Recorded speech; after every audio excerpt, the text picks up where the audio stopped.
Olá, bom dia. O tráfico de pessoas é um crime, todo mundo sabe que existe. Mas ele chega a ser tão invisível que nem existem dados estatísticos assim, confiáveis para se falar a respeito disso, nem no Maranhão, nem no Brasil. E é sobre isso que nós vamos conversar no programa de hoje. E quem veio tomar café comigo para falar sobre esse assunto foi a Amanda Costa, que é a secretária de Estado dos Direitos Humanos em exercício. Bom dia, secretária. Bom dia, Elda. Muito obrigada pelo convite. Um prazer estar aqui com você. Seja muito bem-vinda, mesmo que o nosso assunto não seja dos mais agradáveis logo de manhã cedo, mas precisamos falar sobre ele. Esse crime, por que ele tem essa invisibilidade toda e essa dificuldade nas estatísticas? Bom, o tráfico de pessoas ele ocorre com diversas finalidades, né? Temos as finalidades voltadas para a exploração sexual, para o tráfico de órgãos, para a exploração em trabalho análogo ao de escravo. E todos esses assuntos são assuntos que estão muito alinhados, muito linkados com estratégias da criminalidade organizada. Então, grandes empreendimentos organizacionais criminosos que operam esses circuitos, né, que levam pessoas para serem exploradas em diversas finalidades. Por esse motivo, ainda é muito difícil falar em dados quantitativos do tráfico de pessoas, porque o que se tem enfrentado são grandes redes, né, que exploram meninas e mulheres, que exploram pessoas nas suas forças de trabalho. Dentro dessas diversas finalidades, dos pontos em que nós temos maior segurança de dados acerca da exploração de pessoas vítimas de tráfico de pessoas é justamente no âmbito do trabalho análogo ao de escravo, por conta aqui da existência no Brasil de um grande sistema do Ministério Público do Trabalho, da fiscalização do trabalho, que fazem esse acompanhamento. E em relação às outras temáticas, ainda há muito o que avançar. As denúncias, de alguma forma, elas não existem, elas não dão um indício de que isso está acontecendo e de como ou quanto isso acontece ao longo do ano no Brasil. Eu não falo já nem especificamente do Maranhão, mas eu falo de um todo do território nacional.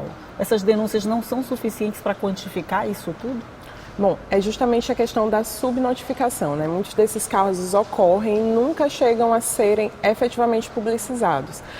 Como eu falava, em relação ao trabalho análogo ao de escravo, há uma notificação maior devido à organização da rede de enfrentamento. Hoje, por exemplo, aqui no Maranhão, por dados da Auditoria Fiscal do Trabalho, desde 2003, nós temos um indício de que muitos maranhenses, a comprovação de que muitos maranhenses são traficados, saindo do nosso território para serem explorados como mão de obra análoga de escrava em outros espaços do Brasil, porque ao longo desses anos a fiscalização trabalhista ela recebeu um fortalecimento e por isso você consegue desbaratinar grandes redes, encontrar grandes casos e fazer resgates. E o que nós precisamos em relação às outras temáticas que são finalidades do tráfico de pessoas é justamente isso, fortalecimento da rede de proteção às mulheres, rede de enfrentamento à exploração sexual, rede de enfrentamento ao tráfico de órgãos. Tudo isso pode nos ajudar a conseguir dados mais seguros. Mas o que nos interessa também saber é que, independente dessa invisibilidade, os casos existem. E pontualmente eles chegam à superfície com notificações, casos graves de pessoas que foram enganadas, que tiveram as suas vidas bastante prejudicadas por terem sido levadas do seu local original de moradia e domicílio para outros espaços, tanto dentro do Brasil, há esse tráfico de pessoas dentro do território nacional, mas também o tráfico internacional de pessoas. Pois é, eu acho que essa semana teve alguma notícia a respeito disso no Amapá ou no Amazonas, qualquer coisa assim, de pessoas traficadas para a Turquia. Com relação à exploração sexual, ela junto com a mão de obra escrava seriam os dois pontos, vamos dizer assim, que mais conseguem fazer cometer esse tipo de crime? Exato, são dois segmentos que são bastante visibilizados nessa questão do tráfico de pessoas. Aqui, por exemplo, no norte e nordeste do país, em relação à exploração sexual, há uma linha investigativa e já foram desbaratinados alguns esquemas de tráfico de meninas e mulheres para exploração sexual em espaços de garimpo, por exemplo, em espaços de exploração ilegal de recursos minerais, tanto aqui no próprio território nacional quanto em outros países, como por exemplo nas Guianas, E O trabalho escravo é um ponto também bastante enfrentado, que aqui no Maranhão, né, nós temos, segundo os dados da Auditoria Fiscal do Trabalho, a cada 5 pessoas resgatadas no Brasil de condições análogas ao trabalho escravo, 3 deles tiveram como último domicílio informado o estado do Maranhão. Então, esse é um dado muito grave, né, pensando na existência aí de 26 unidades federativas, e é por isso que o estado do Maranhão, ao longo desses anos, em comum esforço, né, tanto o Poder Executivo quanto a rede de Ministério Público do Trabalho, a sociedade civil organizada, tem buscado construir um esforço concentrado no enfrentamento dessa prática. Pois é, e essas políticas públicas, essas práticas que você está falando voltadas para esse sentido, elas estão dando esse resultado para que a gente saia desse lugar, vamos dizer, nada honroso de ocupar esse primeiro lugar no ranking de fornecedor de mão de obra para exploração sexual, para mão de obra escrava. Esses resultados, eles estão dando, essas políticas, elas estão dando resultados, ou a gente ainda está esperando que esses resultados apareçam? Bom, nós já temos resultados bastante qualitativos, né? É importante sinalizar que desde 2007 o Maranhão tem uma Comissão Estadual de Enfrentamento ao Trabalho Escravo e em 2015, né, já nestes últimos governos, foi instituída também uma Comissão Estadual de Enfrentamento ao Tráfico de Pessoas. Esses 2 órgãos colegiados, eles são espaços organizativos da rede de enfrentamento. Então, ali a partir da presença, né, dos diversos atores que podem contribuir com essa luta, nós temos buscado tanto avaliar as nossas políticas públicas e adequá-las para o atendimento dessas pessoas, no sentido de prevenir que novas pessoas sejam cooptadas para o trabalho escravo, para o tráfico de pessoas, e também de garantir a pessoas que tenham passado por essas situações atenção a um processo de reinserção social, porque são crimes que causam bastante danos psicológicos, físicos, financeiros e sociais e que precisam de um grande apoio da sociedade para que essas vítimas elas possam ser reinseridas e não cair, né, novamente nessas práticas. Pois é, eu vejo que para a gente sair desse lugar de fornecedor de mão de obra, a gente precisa avançar muito nos nossos indicadores sociais, com oferecimento de trabalho, geração de rendas, essa coisa toda. Mas ao longo do tempo, não sei se é impressão minha, a gente não tem avançado muito nesse sentido, tanto que a gente continua na mesma tecla de ser um fornecedor de mão de obra escrava. Essas práticas, elas não podem de alguma forma ser mais aceleradas para a gente ter resultados mais positivos em menor espaço de tempo, para que a gente não fique sempre assim, isso aqui a longo prazo pode dar um resultado, isso aqui a médio prazo pode dar um resultado. Como é que a gente faz para acelerar esse processo, secretária? É um grande desafio, né? Pensando justamente que o efetivo enfrentamento a essas práticas, assim como outras práticas criminais, passa pelo fortalecimento das capacidades dessas pessoas que são vitimadas, né? Então, de modo que, quando a gente pensa em superação por meio do fortalecimento educacional, superação por meio de políticas assistenciais e de saúde, nós estamos notadamente falando de políticas, né, de resultados de médio a longo prazo.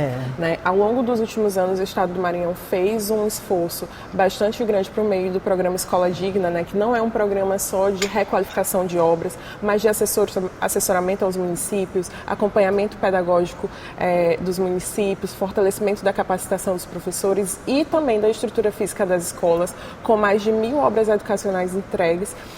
E esse é um dos grandes programas que eu digo que é de enfrentamento a essas práticas. Né? Porque você ter uma sociedade que avança na educação formal, uma sociedade também você consegue formar uma sociedade que compreende os perigos, que não cai em propostas enganosas do tráfico de pessoas, porque o tráfico de pessoas ele utiliza quase uma perspectiva do estelionato, né, de enganar, de vender um sonho. Estelionato emocional, né, vamos dizer assim. Né? Poderíamos falar isso. E essa venda, esse espaço de exploração, ele ocorre justamente nas vulnerabilidades sociais que essas pessoas têm.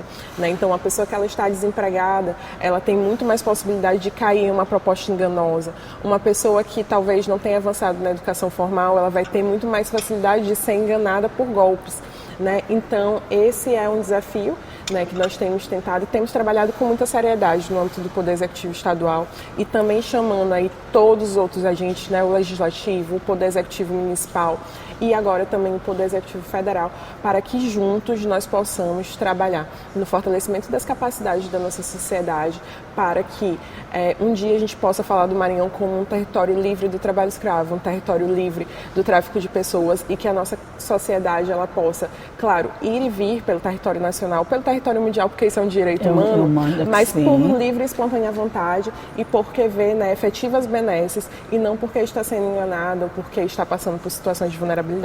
Ok, nós vamos fazer aqui um rápido intervalinho na nossa conversa, só para a gente tomar café, que você nem tomou café, só para a gente tomar café, tomar água, mas a gente volta já já, um minutinho só e a gente está de volta.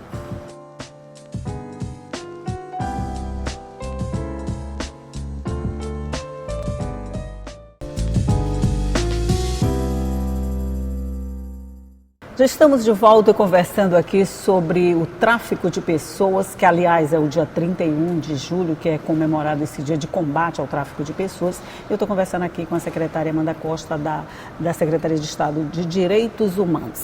Vamos falar um pouquinho agora das consequências, do resgate, por exemplo. Essas pessoas, quando elas são de alguma forma alcançadas e resgatadas, como é que é feito o tratamento, a reinserção social de todas essas pessoas, porque elas saíram porque elas não estavam inseridas nesse processo de geração de renda, de desenvolvimento, então elas foram cooptadas, vamos dizer, foram enganadas e levadas. Na volta, o que espera por elas, secretária? Bom, a partir do momento que essas pessoas conseguem alcançar, né, algum tipo de rede protetiva, seja no exterior, seja no ambiente nacional, elas vão passar por um processo de recâmbio, né, de serem trazidas novamente ao território nacional, se for o caso, ou ao território estadual, para que possam, né, voltar às suas cidades e local de domicílio onde elas afirmam ter a necessidade de estar. Uma vez chegando aqui, por meio da nossa equipe da Secretaria de Estado de Direitos Humanos, nós buscamos articular a rede da assistência social para prestar esse atendimento. Por meio dessa rede, normalmente, né, da situação de CREAS, por exemplo, que atende vítimas de violência, nós vamos fazer a realização do diagnóstico dessas pessoas, né, em relação às principais políticas públicas que elas precisam ser alcançadas. Um dos parâmetros que nós utilizamos é o programa Integra, que é um programa realizado, né, pela OIT, junto com o Ministério Público do Trabalho, em que há uma ficha de atendimento e, a partir dessa ficha de atendimento, o direcionamento da vítima para as políticas públicas, né. Por exemplo, em relação às vítimas de tráfico de pessoas na modalidade de utilização para o trabalho escravo, hoje nós temos, por exemplo, ações afirmativas no âmbito dos IEMAs, né, que garantem a essas pessoas a possibilidade de fazer cursos e capacitações. E a ideia é que nós possamos avançar assim para todas as redes. Pensando na exploração sexual, que tem sido a temática odiernamente mais trabalhada no âmbito do enfrentamento ao tráfico de pessoas aqui no Maranhão, nós temos buscado, por meio de uma forte parceria com a Secretaria de Estado da Mulher, garantir que essas vítimas elas possam ser inseridas, né, nos programas existentes de fortalecimento de direitos e acesso a políticas públicas para as mulheres. Entretanto, é importante falar que muitas dessas vítimas elas retornam ao estado do Maranhão, retornam às suas localidades com graves danos psicológicos e psicossociais, né? E em muitos casos há dificuldade de reinserção nas políticas públicas educacionais, por exemplo, porque essas vítimas elas estão passando por tratamentos psiquiátricos, psicológicos de grande... Mas só lhe interrompendo, elas têm direito a esse tratamento na hora que chegam aqui, por exemplo, um tratamento psicológico, psiquiátrico, eu acredito que seja fundamental nesses casos. É fácil, o acesso é fácil, elas automaticamente entram em programas desse tipo?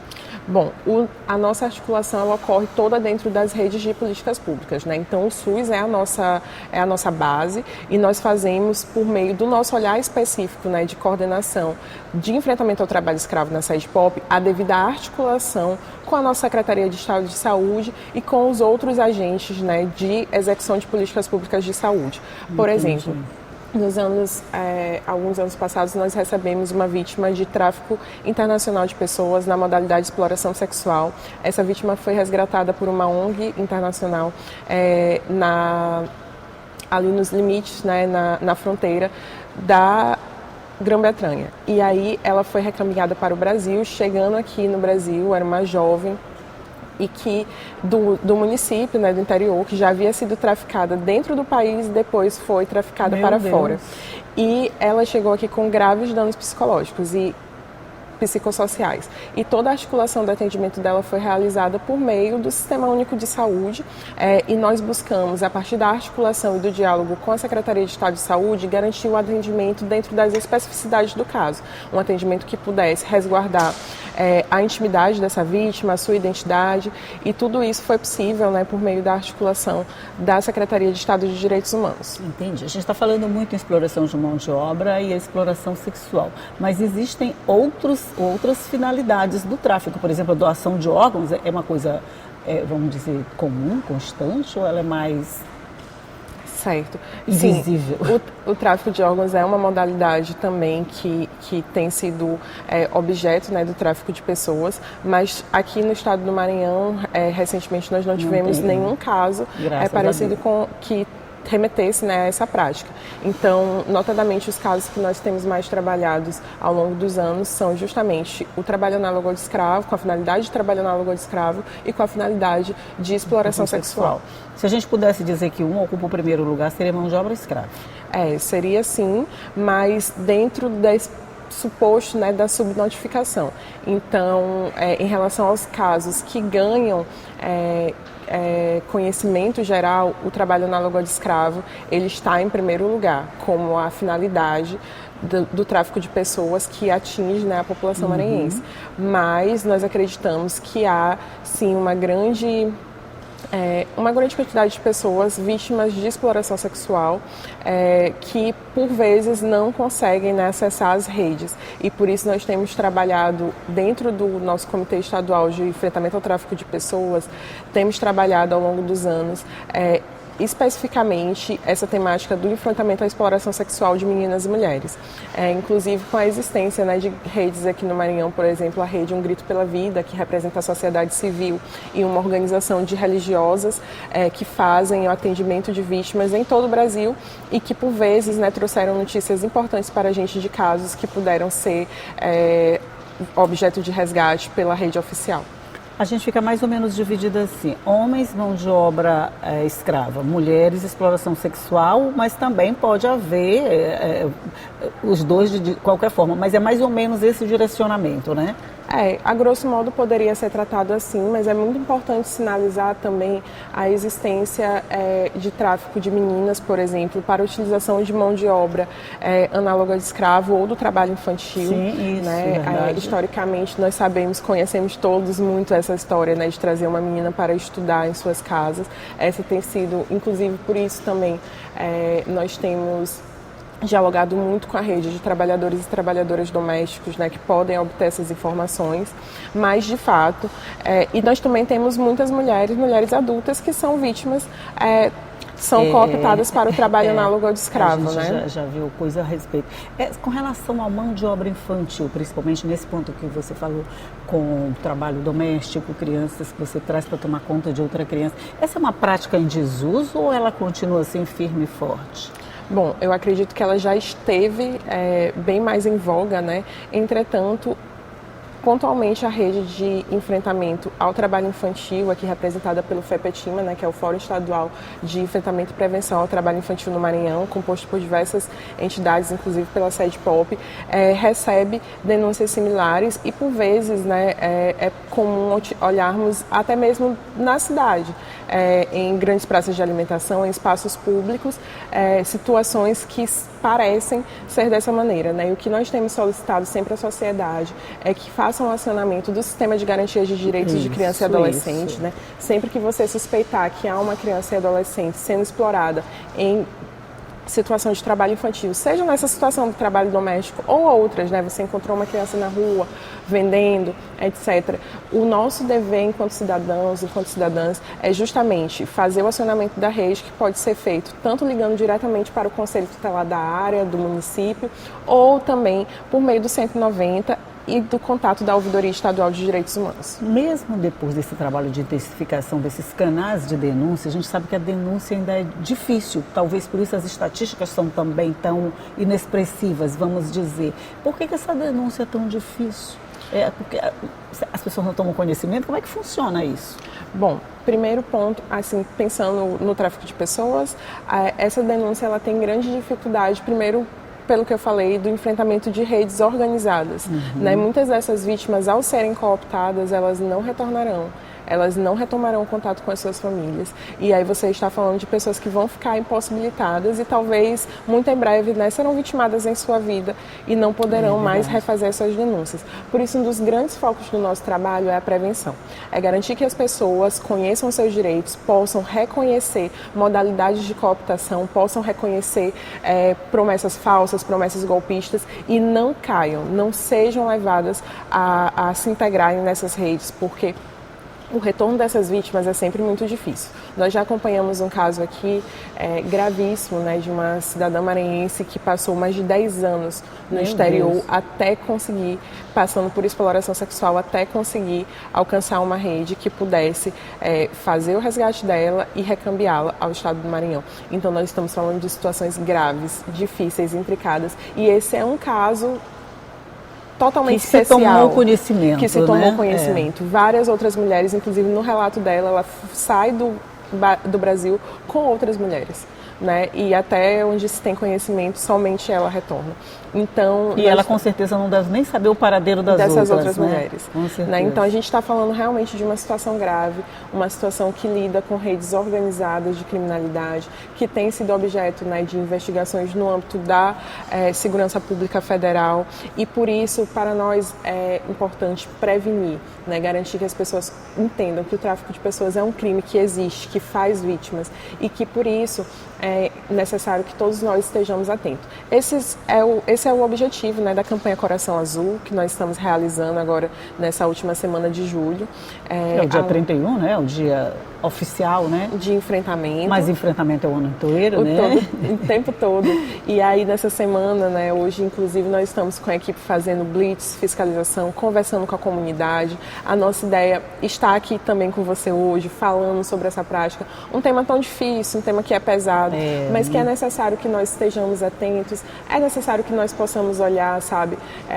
Pensar a criminalidade, pensar o enfrentamento à criminalidade é sempre desafiador, é sempre difícil. Às vezes a gente pensa até em não falar, mas falar sobre essa temática, esse processo de fala, de reconhecimento, ele tem um efeito positivo, eu diria, de fazer com que nós entendamos que um problema existe e somente a partir desse entendimento, né, reconhecer que há um problema que a gente pode oferecer resistência, oferecer possibilidades de enfrentamento e garantir, né, que nós possamos salvar pessoas, garantindo essas pessoas uma vida com liberdade, com acesso a direitos.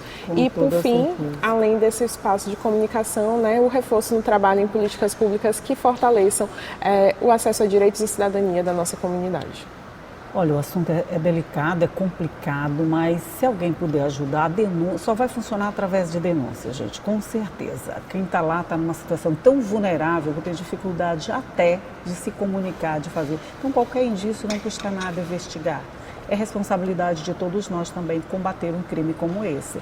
Secretária Amanda Costa, muito obrigada pela sua participação. Volte sempre à casa nossa. Qualquer assunto interessante, vamos conversar aqui nessa mesa. Muito obrigada, a gente fica à disposição. E aproveitando para dar um recado, nós estamos encerrando agora as atividades das audiências públicas do orçamento participativo. A nossa equipe esteve em diversos espaços do território maranhense, né, ouvindo as pessoas em demandas de políticas públicas. E até o dia 9 de agosto, as propostas que foram priorizadas nas audiências ficarão disponíveis na nossa plataforma virtual participa.ma.gov.br e a gente solicita, né, faz o convite que todo mundo possa entrar, fazer a sua votação. É possível votar pelo WhatsApp também e contamos com vocês. Participação popular é isso, né? Participação de todo mundo. Muito obrigada mais uma vez. Muito obrigada a você que está do outro lado, que já sabe que todo dia eu estou aqui esperando você às 9 da manhã com informação, com notícia, com café quentinho sempre. Tchau e até a próxima.